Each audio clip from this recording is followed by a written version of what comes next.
Cisneros on October 7th. We met today with President Biden and other people from the administration. It was terrific meeting, conversation. I think we all came away feeling that as families of hostages, of American Israeli hostages, which are 8 out of a total of 138 hostages, felt before and were only reinforced, seeing and believing that you have no better friend in Washington or in the White House than President Biden himself and his administration.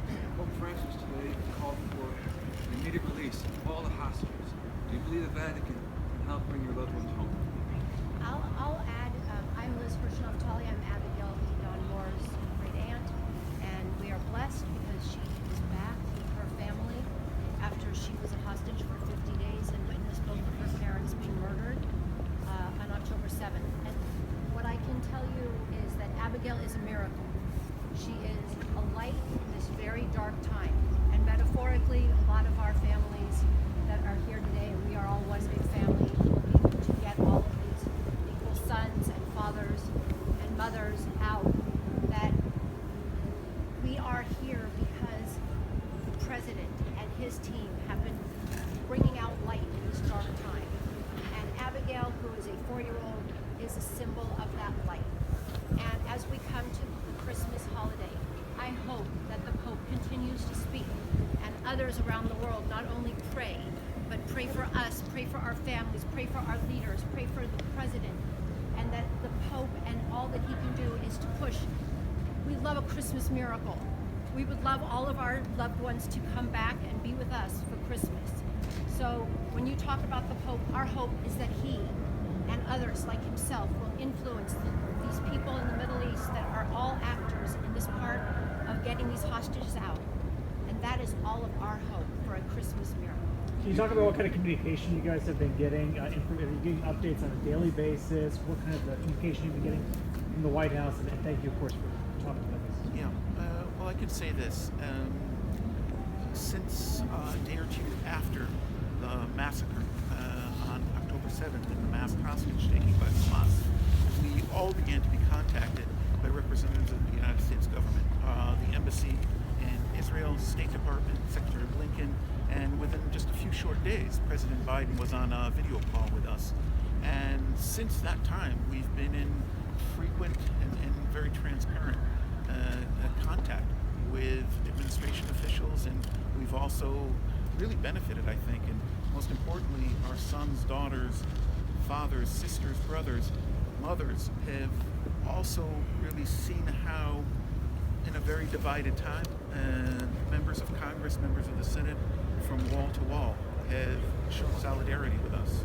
Do you think the president is doing enough to get the hostages back? Word on your loved ones that were released. Is the president able to share anything about their condition, where they are? We're going to keep the content of the conversation private. It was a private meeting between the representatives of the 8 families still and the 9th family. There are 2 other families whose loved ones have been released already. But we are going to keep the private conversation. Did you one more, guys? One more? Obviously the world witnessed the great miracle, as you indicated, when some of the hostages were freed as a function of the temporary ceasefire. What specifically are you requesting of the U.S. going forward to secure the release of your loved ones? And as it relates to the desire for another ceasefire right now, is there any more information that you've learned about the potential that could happen anytime soon? Well, as I said before, we're going to keep the private conversations private. What we do know, and we've seen that the U.S. administration, from the previous round of negotiations and hostage release, the U.S. administration is completely committed to getting the hostages out. The 8 Americans who remain there, and the other nearly 130. We have no doubt about that. And today's meeting with President Biden and Secretary Blinken only reinforce that, and that they are willing and ready to do all that they possibly can by any number of means to get the hostages. Did they set up And another also meeting? they've got time for Thanks, guys. not Thank just you all. to talk about them as hostages, but to talk about them as people And that is what the President and Secretary Blinken understand, is that they're just not numbers and they're just not faces. They are sons. They are sons. They are grandparents. They are mothers. And that is what the President and his team understand. And this is our last question, so I'm just going to answer by saying we are thankful to the President and to his team, because we know that they are working 24 hours a day, and they are going to work through the holidays, and they are going to do everything they can to make sure that all of our loved ones, real people, come home to us and to the families across the world and in Israel. Thank you so much. Huh? I'm here with just one quick. Thank you. Toda. Amen.